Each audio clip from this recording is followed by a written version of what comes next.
What happens when your daughter's new husband tells you you're no longer welcome in her life? Most parents would walk away in heartbreak, but Margaret had a plan that no one saw coming. What happened next changed everything on Maple Lane. Rain streaked down the windowpanes as Margaret pressed her forehead gently against the cool glass, her breath fogging a small circle in front of her lips. Across the street, her daughter's house glowed with warm, golden light, a stark contrast to the chill that clung to Margaret's living room.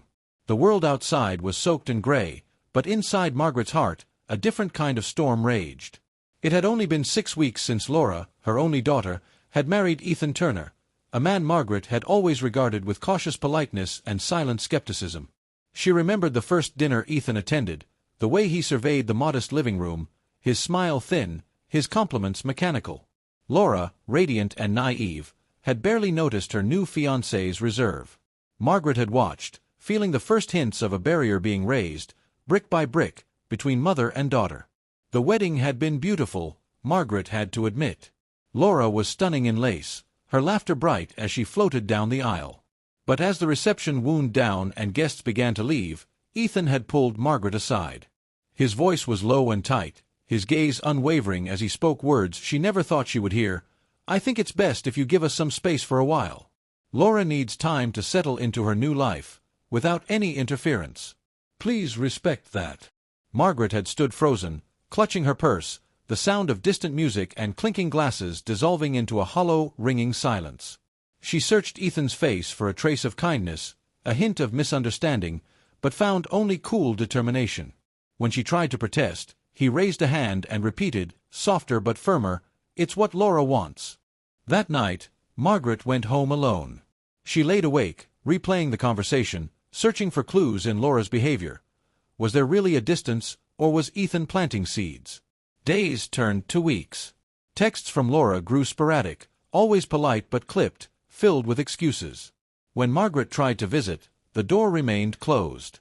She watched from behind lace curtains as her daughter hurried to her car, head down, never glancing at the house where she'd grown up. Margaret's friends noticed the change. Over tea, they exchanged worried glances as Margaret recounted the latest silent weekend, the unanswered calls, the stack of unopened mail. She forced a smile, reassuring them that newlyweds needed privacy, that she was happy for Laura, but her eyes betrayed her heartbreak. One afternoon, as Margaret returned from the grocery store, she spotted a "for sale" sign planted in the lawn of the house next door, an old, yellow brick cottage that had stood empty for months. Something flickered inside her, a strange cocktail of fear, hope, and defiance. She stared at the sign, its bold red letters daring her to act. That evening, Margaret sat in her kitchen, flipping through photo albums of Laura as a child. The echoes of laughter, the memories of birthdays, scraped against the reality of the present. Her phone remained silent. She poured herself a cup of tea, her hands trembling as she tried to imagine a future without her daughter's voice. Outside, the rain fell harder, drumming on the roof. Margaret moved to the front door, peering out at the cottage next door. She felt a sudden, reckless urge, a wild idea, almost laughable. But in that moment, it was all she had to fight the ache in her chest. Margaret squared her shoulders and reached for her coat. The time for waiting, for hoping things would fix themselves, was over. The next step would require courage she wasn't sure she still possessed. But she refused to be erased from Laura's life without a fight. Margaret spent the next morning pacing the length of her kitchen, her mind racing with possibilities. The idea that had crept into her thoughts last night now grew roots, anchoring itself deeper with each passing hour. She couldn't ignore the "for sale" sign next door. It felt like the universe was testing her resolve, giving her one last chance to stay close to Laura. She dialed the real estate agent's number with trembling fingers. "Good morning, Fox Realty. This is Olivia speaking," came a cheerful voice. Margaret cleared her throat, masking the anxiety lacing her words. "Hello, I'd like to inquire about the property at 137 Maple Lane, the cottage next door to my house." Within hours, Olivia arrived, crisp and businesslike, her clipboard stacked with glossy pamphlets and contracts. Margaret led her through the side gate, feeling a mixture of anticipation and dread. The cottage was smaller than she remembered, the paint peeling in places, weeds clawing up through the front steps. But the windows were intact, and the porch still caught the afternoon sun in a golden haze. Inside, Dust motes danced in the light as Olivia narrated the house's history, her words washing over Margaret like background music. Margaret hardly listened. She was imagining curtains in the kitchen, daffodils by the walkway, the sound of Laura's laughter drifting through an open window. Each creak of the floorboards seemed to echo with possibility. The place needed work, new paint, repairs, a heart to beat inside it again. Margaret nodded resolutely. "I'll take it," she said, surprising even herself. The paperwork flew by in a blur. Margaret signed page after page, her hand barely shaking. Olivia congratulated her, promising a quick closing and offering a handshake Margaret almost missed, lost in the swell of adrenaline and disbelief. By the time the agent left, Margaret was already planning, measuring rooms in her head, picturing family dinners, thinking about the first time Laura would see the house. News of the purchase spread quickly through the neighborhood. That afternoon, Mrs. Klein from across the street came over with a plate of cookies and wide eyes. "You bought the old Fisher cottage," she exclaimed. Margaret smiled tightly, downplaying her reasons. "It felt right," she said simply, though her heart thundered beneath her sweater. As evening fell, Margaret stood in the empty living room of her new cottage, windows open to let the spring air chase out the smell of dust and neglect. She scrubbed counters, pulled up musty carpets, swept away cobwebs, and found herself humming the lullaby she used to sing to Laura. The work was hard, but it filled the lonely hours and kept her mind from wandering back to the hurtful conversation with Ethan. Every so often, she glanced out the window, hoping for a glimpse of Laura. Once, she saw her daughter walking hand in hand with Ethan, the two of them pausing in the driveway, lost in quiet conversation. Margaret felt an ache, a longing to wave, to call her name, to close the distance that had stretched painfully thin. But she held back, afraid of making things worse. That night, Margaret returned to her own house, exhausted but oddly invigorated. She jotted down a list of things to fix: leaky faucet, new curtains, garden soil for the flower beds. Each item felt like a small victory, a reclaiming of purpose, a step closer to the daughter she loved fiercely. Over the next week, Margaret threw herself into repairs. She painted the kitchen a cheerful yellow, replaced the cracked bathroom tiles, and scrubbed every inch of the tiny cottage. Neighbors stopped by, offering old furniture and advice. Mrs. Klein's nephew fixed the broken fence, refusing payment. Margaret baked pies in gratitude, her days filled with the rhythm of work and quiet hope. Still, Laura remained distant. Margaret watched her daughter come and go, her heart leaping at every sighting. She wondered what Laura thought of her mother's sudden proximity, if Ethan had told her yet. She longed for a sign, any sign, that her daughter missed her, that some part of their bond remained. One afternoon, while planting daffodils along the walkway, Margaret heard laughter from next door. She froze, her hands covered in soil, listening as Laura and Ethan hosted friends in their backyard. The sounds of clinking glasses and cheerful voices drifted over the fence. Margaret hesitated, then resumed planting, determined to hold her head high. The sun dipped low, painting the sky in hues of pink and gold. Margaret stood up, wiped her hands on her jeans, and looked at her new home, tired but proud. She was still here, still fighting for a place in Laura's life, even if her presence remained unspoken. For now, that was enough. The following morning, Margaret awoke to a sense of cautious anticipation.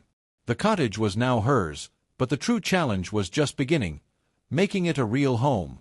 She arrived early, armed with paint cans, cleaning supplies, and a steely determination not to let exhaustion or discouragement get the best of her. The old place creaked with every step, as if waking up after a long slumber, echoing the change in Margaret's own life. She started with the kitchen, where sunlight streamed through the grimy window, illuminating specks of dust that floated lazily in the air. She washed the cabinets until the wood shone, scrubbing away years of neglect.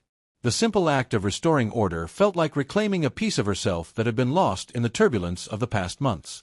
With every sweep of the brush, Margaret felt her worries ease, replaced by the quiet hope that one day Laura might step inside and see the warmth she had created. Around noon, Margaret was startled by a knock at the door. She wiped her hands on a rag and opened it to find the mail carrier holding a bundle of envelopes. "Congratulations on the new place, Mrs. Wallace," he said with a genuine smile. Margaret managed a grateful nod, surprised at how quickly her new role as the neighbor was being accepted by the community. Inside the stack of mail, among circulars and advertisements, was a handwritten card. Margaret's breath caught as she recognized Laura's familiar script. She opened it with trembling hands. The note was brief, polite, almost painfully formal, wishing you happiness in your new home. Let me know if you need anything. Laura. There was no warmth, no trace of the affection that once flowed so easily between them. Margaret closed her eyes for a moment, pressing the card to her chest, trying not to let disappointment overshadow the fragile connection. Determined not to be defeated by sadness, Margaret returned to her work. She moved on to the living room, where she discovered a small fireplace, bricked up and forgotten. The idea of a crackling fire on cold evenings brought a soft smile to her face. She found an old crowbar in the shed and spent hours carefully removing the bricks, coaxing the hearth back to life. Her hands ached and her arms were sore, but when the final brick came loose, she felt a surge of triumph. As the week wore on, Margaret tackled the overgrown backyard. She borrowed tools from Mrs. Klein and set about taming the wilderness, pulling weeds, trimming hedges, and digging flower beds. Children from the neighborhood watched with curiosity from the sidewalk, sometimes running over to offer help or simply to chat. Their laughter filled the air, chasing away some of the loneliness that had settled over Margaret's days. One afternoon, while working in the yard, Margaret noticed Ethan standing at the fence, watching her with an unreadable expression. She straightened, wiping her brow, and offered a polite greeting. Ethan nodded curtly but said nothing, his gaze lingering a moment longer before he turned away. Margaret's chest tightened, but she refused to let his presence intimidate her. She focused on planting rose bushes along the fence line, creating a barrier of color and life between the two houses. That evening, as the sun dipped below the horizon, Margaret lit a candle in every window. The cottage glowed softly, casting gentle light across the garden and onto the quiet street. Margaret sat in her new living room, curled up in an armchair she had found at a thrift store, sipping tea and listening to the gentle tick of the clock. For the first time in weeks, she allowed herself to relax, if only a little. Suddenly, there was a sharp knock at the door. Margaret set her cup down, her heart thudding in her chest as she hurried to answer. On the stoop stood a woman in her early 30s, clutching a folder and looking nervous. "Hi, I'm from the Neighborhood Association. We just wanted to welcome you, and there are a few things you should know about trash pickup and parking." The two women spoke for nearly an hour, sharing stories about the street, the neighbors, the annual block party. Margaret found herself laughing, even as she listened carefully to every detail, desperate to feel like she belonged. As night settled over Maple Lane, Margaret walked through each room of her cottage, touching the walls, the door frames, the new curtains she'd hung just that morning. She paused by the window that faced Laura's house.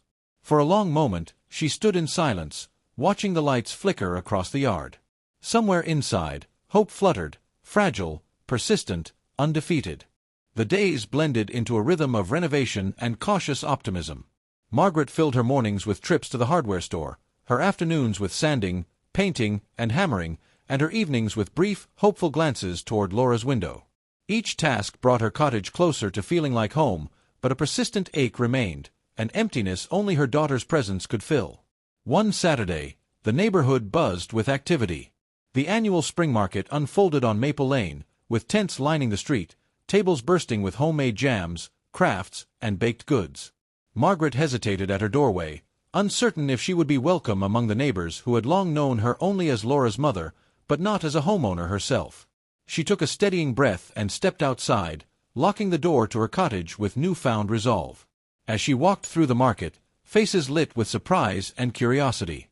Mrs. Klein waved her over to a table stacked with fresh honey, introducing her as the new spirit on the block. Margaret exchanged shy smiles, accepting small talk and tasting sweet preserves.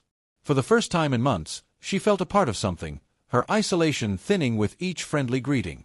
In the afternoon, a commotion erupted at the far end of the street.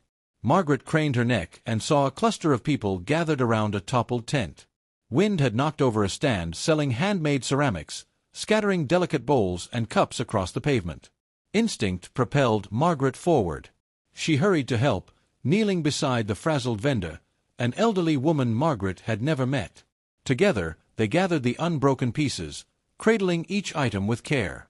Margaret's gentle words calmed the woman's nerves, and soon others joined in, repairing the display. Someone handed Margaret a broom, and she swept the last of the shards into a dustpan. The vendor, eyes shining with gratitude, pressed a small blue cup into Margaret's hands as thanks. The simple act of kindness spread quickly. Neighbors smiled at Margaret as she passed, their earlier wariness softening. Later that evening, as the sun set and the crowds dispersed, Margaret returned to her cottage, the blue cup nestled in her bag. She paused by her gate, hearing laughter drifting from Laura's backyard. She glanced over the fence. Her daughter was hosting friends for dinner, the table laden with plates and glasses, fairy lights twinkling in the dusk. Margaret's heart twisted. She remembered Laura's childhood birthdays, the house always full of joy and laughter, her daughter's arms flung around her neck in gratitude. Feeling the ache of nostalgia, Margaret decided to bake. She dug out her favorite recipe for apple crumble, Laura's favorite growing up, and lost herself in the measured steps. The kitchen filled with warm scents and the comforting hum of the oven. Margaret worked quietly, savoring the comfort of old rituals. Just as she finished, a sudden crash echoed from her backyard. Startled, Margaret rushed outside and found one of the rose bushes, her pride, had been trampled. Broken branches and scattered petals covered the grass. Her pulse raced as she searched for a culprit, but the street was empty. It could have been a stray dog or careless children, but the timing, so close to the laughter next door, stung. She knelt and tried to repair the damage, her hands trembling. The rosebush would survive, but Margaret felt newly exposed, her efforts vulnerable to forces beyond her control. Still, she refused to let bitterness take root. She swept up the broken petals, whispered encouragement to the bruised plant, and stood up taller, defiant against the quiet adversity. As night fell, Margaret sat by her window, the blue cup beside her, the scent of apple crumble lingering in the air. She watched Laura's house, lit by laughter and light, and reminded herself that she still belonged, if not in the way she'd hoped, then in her own stubborn, steady way. The next day, Margaret promised herself she would try again. Sunday dawned brisk and clear, the kind of day that demanded action. Margaret woke with a singular purpose, to show the neighborhood, and herself, that she was here to stay.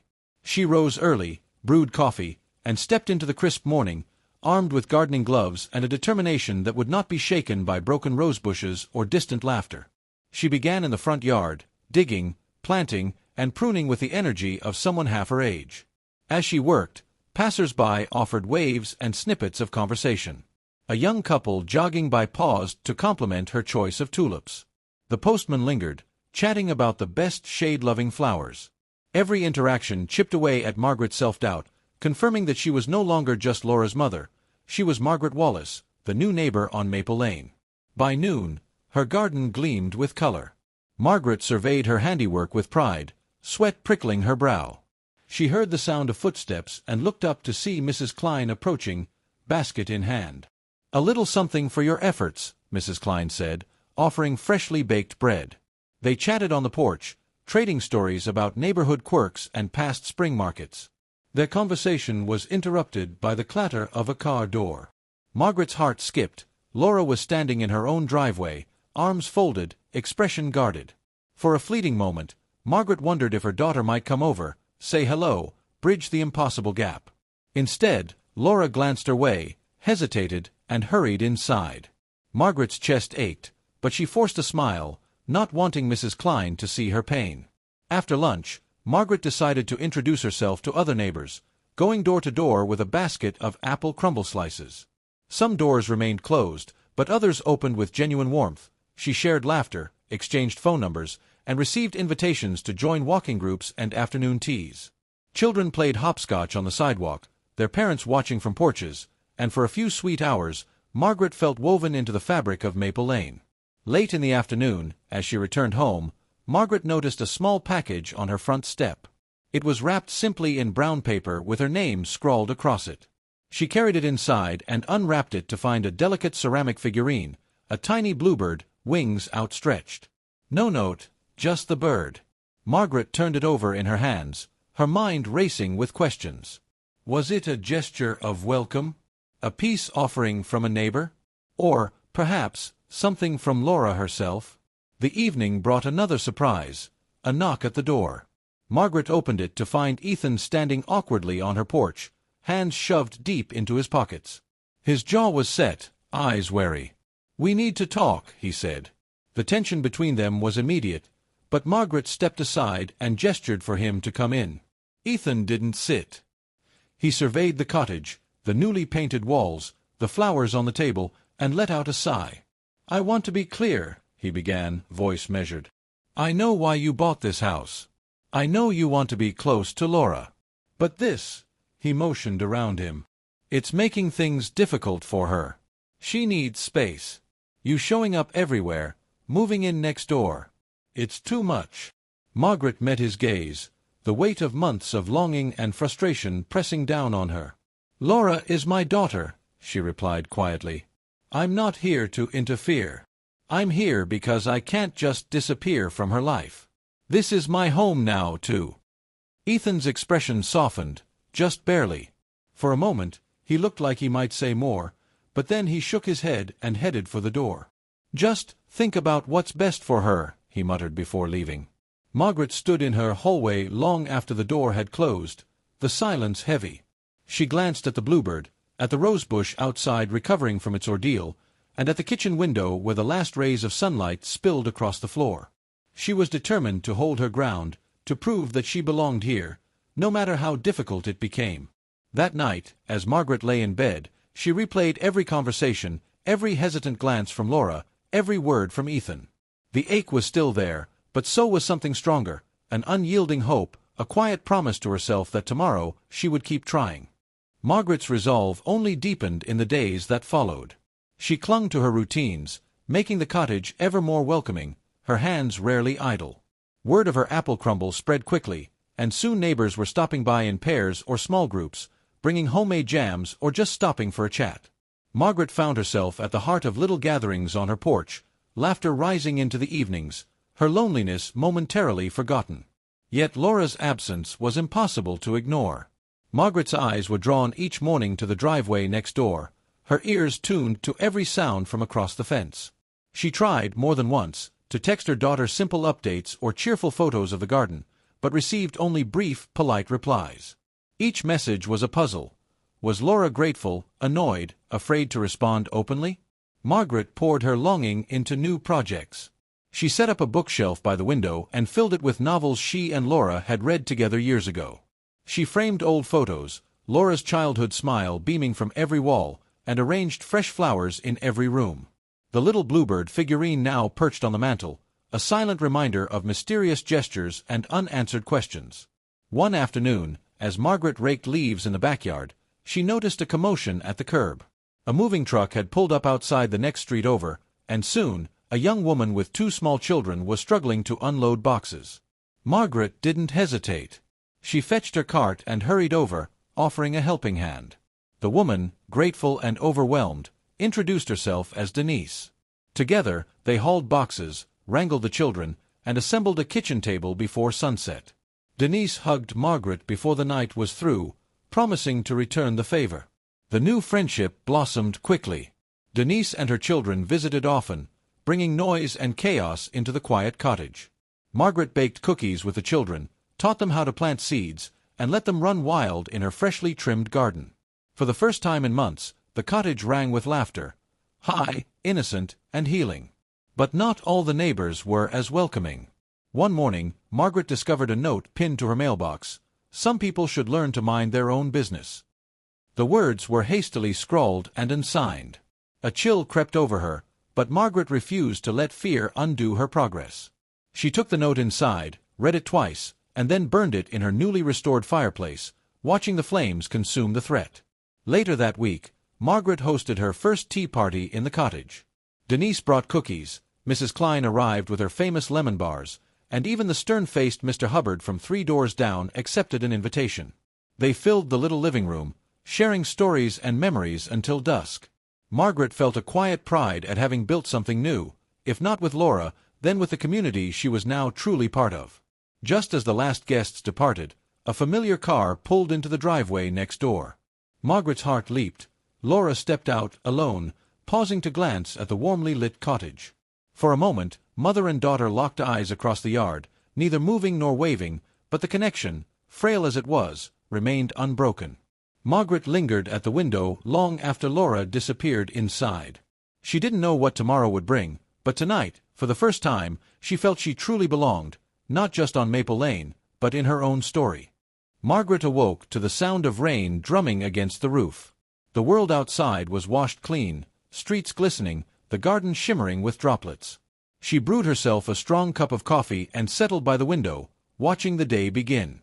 Her mind wandered to Laura, just a stone's throw away, separated by more than just a picket fence. The morning was interrupted by a knock at the door. Margaret opened it to find Denise, raincoat clinging to her shoulders, holding a half-damp invitation. "Block Association meeting tonight at the community hall," Denise said breathlessly. "They asked if you'd help with refreshments." Margaret agreed immediately, feeling both nervous and honored by the invitation. She spent the afternoon baking apple turnovers and banana bread, her small kitchen filled with warmth and cinnamon. By evening, she loaded the pastries into baskets and walked through the drizzle to the hall, heart fluttering with anticipation. The room was crowded and lively. Neighbors greeted her warmly, and soon she was drawn into conversations about gardening, local gossip, and upcoming events. Partway through the meeting, a minor commotion arose. Laura and Ethan entered, a little late, searching for seats. Margaret's breath caught as Laura's eyes flickered to her, an unreadable expression flashing across her face.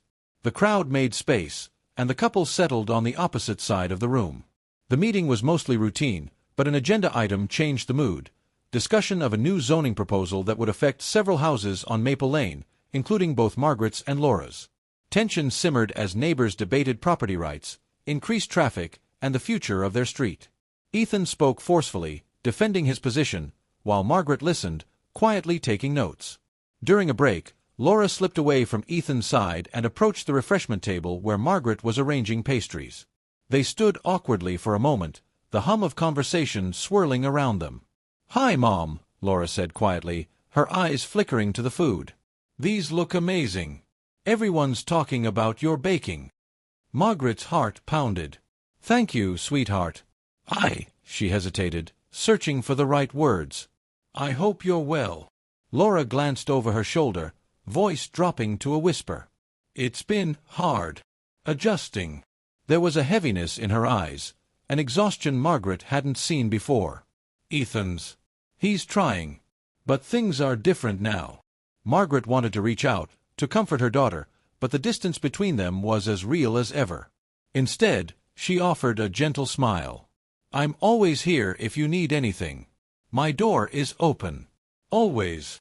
Their conversation was cut short as Ethan called Laura back. She gave Margaret a small, grateful nod before returning to her husband's side. The rest of the evening passed in a blur. Neighbors praised Margaret's baking, and a few even pressed for her secret recipes. When the meeting ended, she lingered as the hall emptied, tidying up and exchanging final goodbyes. On her walk home, umbrella shielding her from the rain, Margaret felt a complex swirl of hope and worry. Later that night, as thunder rumbled in the distance, Margaret sat in her living room, the Block Association invitation lying open on the table. She traced the names of her neighbors, feeling, perhaps for the first time since moving in, that she truly had a place among them. Yet her thoughts remained with Laura, her daughter's tired eyes haunting her dreams as she drifted off to sleep. The storm that night left the neighborhood sparkling and fresh. Morning sunlight poured through Margaret's kitchen window as she stood at the sink, her hands wrapped around a steaming mug of tea. She glanced at the small bluebird figurine on the sill, letting her thoughts drift, both anxious and hopeful. A soft knock interrupted her reverie. Margaret opened the door to find Laura standing there, eyes rimmed red, clutching a crumpled tissue in her fist. For a moment, mother and daughter simply stared at each other, words caught behind tears and years of distance. Margaret stepped aside, and Laura entered the cottage for the first time. They sat at the kitchen table, silence stretching between them. Margaret poured tea, her hands trembling only slightly. Laura stared at the cup, struggling to form words. "I didn't know where else to go," she finally whispered, her voice small. Margaret reached across the table, her touch gentle. "You're always welcome here, Laura. Always." Tears welled in Laura's eyes. She spoke haltingly, piecing together the reality she'd hidden for months, Ethan's controlling nature, the pressure she felt to choose sides, the loneliness that had haunted her even in her own home. She confessed to feeling lost, unable to bridge the widening gap between her new life and the comfort of her past. Margaret listened without interruption, her heart breaking with every word. She remembered every scraped knee she'd bandaged, every nightmare she'd soothed, and now, every pain she couldn't prevent. When Laura finally stopped speaking, Margaret squeezed her hand, offering the only thing she had left, unconditional love. They sat together for a long time, letting the years of misunderstandings and silent pain begin to unravel. The sun shifted across the table, warming their faces as conversation slowly returned. Memories, laughter, apologies. Margaret's cottage, so recently filled with the sounds of neighbors and borrowed happiness, now brimmed with the quiet healing only family could bring. A little before noon, a shadow crossed the porch. Ethan appeared at the door, tension etched deep on his face. He hesitated, seeing Laura inside. The silence between the three was thick. Margaret met his gaze, refusing to flinch. Laura stood, her voice firm for the first time in months. "I need time, Ethan. I need space to think, to breathe. I'm staying with my mother for a while." Ethan's protests died on his lips as he read the determination in her eyes. Without another word, he turned and walked away. The hours that followed were filled with the simple acts of reconnection. Margaret prepared lunch, Laura helped in the garden, and together they arranged the bookshelves and hung new curtains. The cottage felt alive, transformed not just by Margaret's work but by the return of her daughter's laughter and light. By evening, the whole street seemed to sense the change. Neighbors stopped by, some with congratulations, others with curiosity. Margaret introduced Laura, proud and unapologetic, and Laura smiled, shy but grateful for every warm welcome. As dusk settled, mother and daughter sat on the porch, watching the glow of fairy lights in Laura's yard next door. Margaret wrapped a blanket around their shoulders, holding Laura close. For the first time since moving in, Margaret felt truly at home. She realized that her fight to remain part of Laura's life had not been in vain, not because she won a battle against Ethan, but because she had never given up on her daughter or herself. And as night crept in, Maple Lane quieted under the stars, the two houses side by side, a reminder that even the deepest wounds could be healed with time, patience, and love that never let go.